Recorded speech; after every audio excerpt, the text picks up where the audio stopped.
জি, তুমি মুহাম্মদ সাল্লাল্লাহু আলাইহি সাল্লামের কাছে যাবে, সে যদি দুনিয়ায় থাকতে চায় তাকে ছেড়ে চলে আসবে, আর সে যদি আমার সাক্ষাৎ চায় তাকে নিয়ে চলে আসবে। আল্লাহ তাআলা বলেছিলেন, মুহাম্মদ তুমি যদি দুনিয়ায় থাকতে চাও তাহলে তুমি দুনিয়ায় থাকতে পারো, তুমি যদি আমার সাক্ষাৎ পছন্দ করো তাহলে আমার কাছে চলে আসতে পারো। মুহাম্মদ সাল্লাল্লাহু আলাইহি সাল্লাম বললেন, আমি আপনার সাক্ষাৎ পছন্দ করি। আল্লাহ তাআলা খুশি হয়ে গেলেন। তার মানে যেই ব্যক্তিকে, যেই সম্মানিত লোককে একমাত্র একজন ব্যক্তিকে রেখে দেওয়ার অনুমতি দেওয়া হয়েছিল, ওই ব্যক্তিও বাঁচতে পারেনি, তারও মৃত্যু হয়েছে, তাই না? আর এক ধরনের ভ্রান্ত ফেরকার লোকেরা আছে যে নবী মারা যায় নাই, জিন্দা নবী। তা আমি তো মাঝে মধ্যে বলি যে জিন্দা নবী তোমাদের খিদা লাগে, মুহাম্মদ সাল্লাল্লাহু আলাইহি ওয়াসাল্লামের খিদা লাগে না?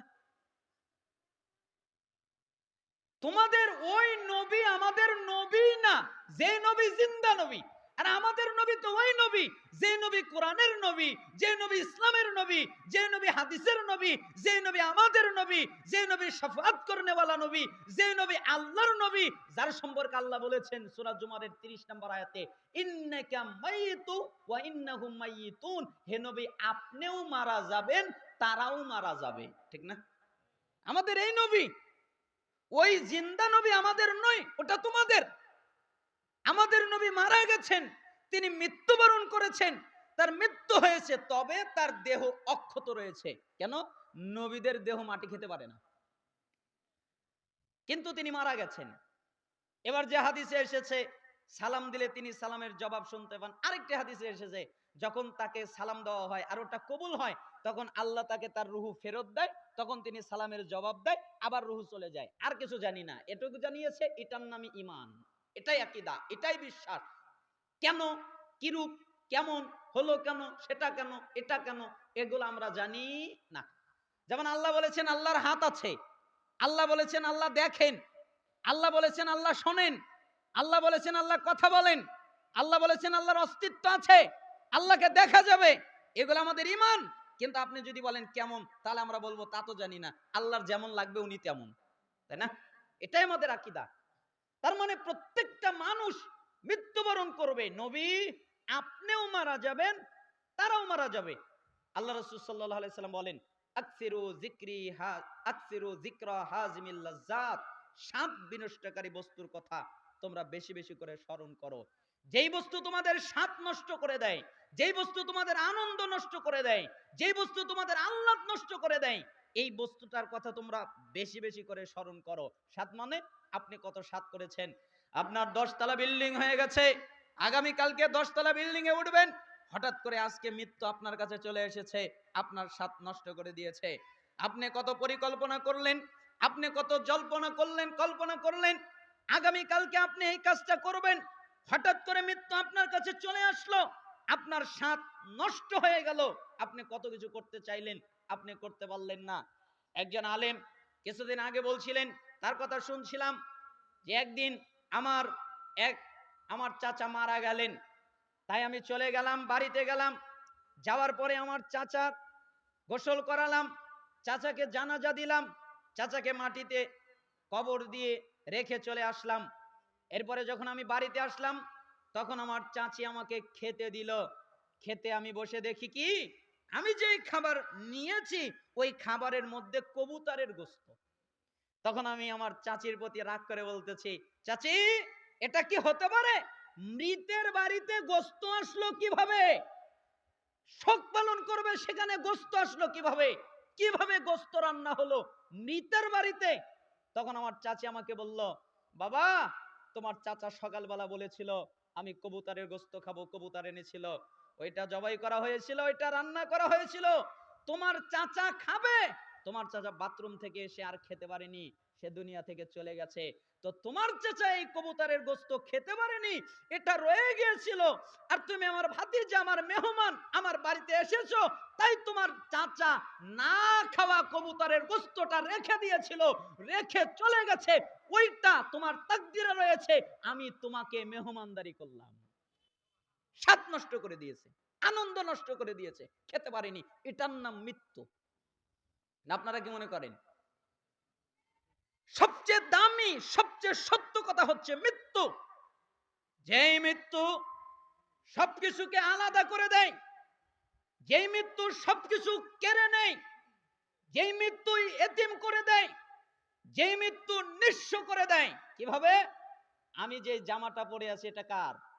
বলেন তো, আমি যে জামাটা পরে আছি এটা কার? আমার না, এটা তো আমার নয়। আমার কোনটা? যে জামাটা পরে আমি পুরাতন করে ছিঁড়ে ফেলে দিয়েছি ওটা আমার। আমি যে খাদ্যটা খেয়ে হজম করে বের করে দিয়েছি ওটা আমার। এছাড়া আর কিছু আমার নয়। আজকে যদি আমি মরে যাই, আমার জামাটা অন্যজনে নিয়ে নিবে, আমার মোবাইলটা অন্যজনে নিয়ে নিবে, আমার আসবাবপত্র যা কিছু আছে সব অন্য কিছু নিয়ে নিবে। আমি একবারের জন্য বলতে পারবো না, এই আব্দুল্লাহ, এই আব্দুর রহমান, তোদের সাহস তো কম নয়, আমার জামা নিয়ে ব্যবহার করিস, ইউজ করিস, আমার মোবাইলে হাত লাগাস, আমার ঘরে হাত লাগাস, আমার ফার্নিচারে হাত লাগাস, আমার ঘরের ভিতরে বসবাস করুস, আর এত সাহস তোদের আমাকে আমার ঘর থেকে টেনে বের করে বাইরে বের করে দিচ্ছিস। একথা আমি বলতে পারবো না, কেন? আমি মরে গেছি। এটাই হলো দুনিয়া। আমার ঘর থেকে, যেই ঘরের দাপটে, যেই জমির দাপটে, ক্ষমতায়, এত দাম্ভিকতায় আমাদের পা মাটিতে পড়তো না, ঠিক ওই ঘরে আমাদের থাকা হবে না, 10তলা বিল্ডিং এ থাকা হবে না, আমাকে টেনে বের করে নিয়ে আসা হবে, মশারির তলে আমাকে গরম পানি দিয়ে গোসল করানো হবে। একবারের জন্য বলতে পারবো না, পানিটা না গরম হয়ে গেছে, আর একটু ঠান্ডা করলে ভালো হতো। আমাকে কাপড় দিয়ে মুড়িয়ে দেওয়া হবে, নাক বন্ধ করে দেওয়া হবে, কান বন্ধ করে দেওয়া হবে। একবারের জন্য বলতে পারবো না, কানে শুনতে পারছি না, ওটা সরিয়ে দাও, নাকে নিঃশ্বাস নিতে পারছি না, এই কাগজ বা এইটা তোলাটা তোমরা সরিয়ে দাও। একবারের জন্য কথা বলতে পারবো না। আমাকে নিয়ে যাওয়া হবে, আমাকে জানাজার নামাজ পড়া হবে। কত মানুষ আমার জানাজা নামাজ পড়ার জন্য আসবে। হায় হায় হায় হায়, যখন আমি দুনিয়ায় থাকতাম তখন আমি কত মানুষের জানাজার নামাজ পড়েছি, আজকে উল্টে গেছে, সমস্ত মানুষ আমার জানাজার নামাজ পড়ছে। আমাকে নিয়ে যাওয়া হবে, আমাকে কবরস্থানে দাফন করে দেওয়া হবে। একবারের জন্য বলতে পারবো না, শেষবারের মতো পৃথিবীটা দেখে নেই, শেষবারের মতো আকাশটা দেখে নেই।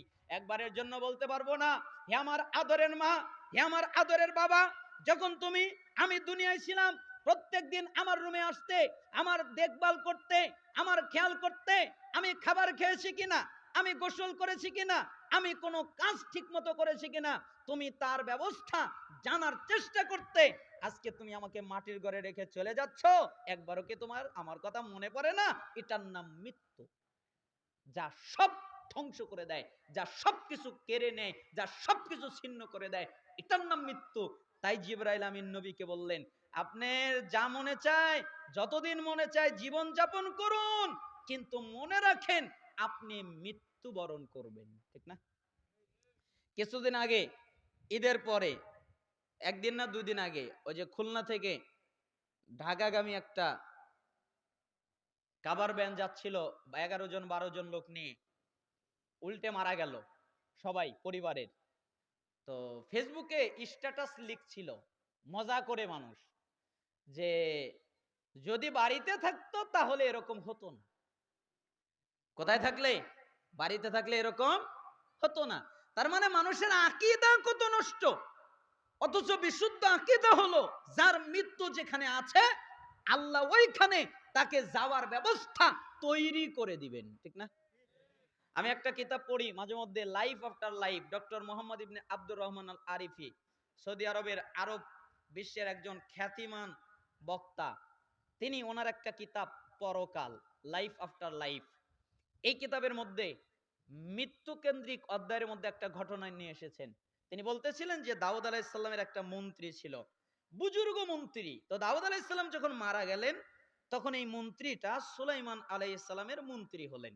তো সুলাইমান আলাইহিসসালামের যখন মন্ত্রী হলেন, তো তার সাথে ছিলেন একদিন একটা আগন্তুক লোক আসলো, অপরিচিত, যাকে ওই বুজুর্গ মন্ত্রী চিনতে পারেনি। সুলাইমান আলাইহিসসালামের এক মজলিসে কথা বলছিলেন, তার সাথে এসে কথোপকথন করলেন।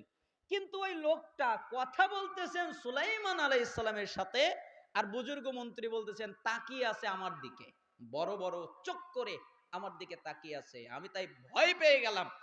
যখন লোকটা চলে গেল, তখন আমি সুলাইমান আলাইহিস সালামকে জিজ্ঞেস করলাম, হে আল্লাহর নবী, জি কে ও? সুলাইমান আলাইহিস সালাম বললেন, ও মালাকুল মাউত।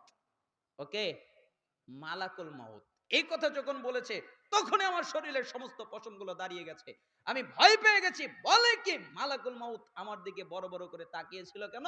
এই ভয়ের কারণে। তাই আমি সুলাইমান আলাইহিস সালামকে বললাম, বাতাস তো আপনার কথা শোনে। জি, তাহলে আপনি একটু বাতাসকে বলে দেন না। কি বলবো?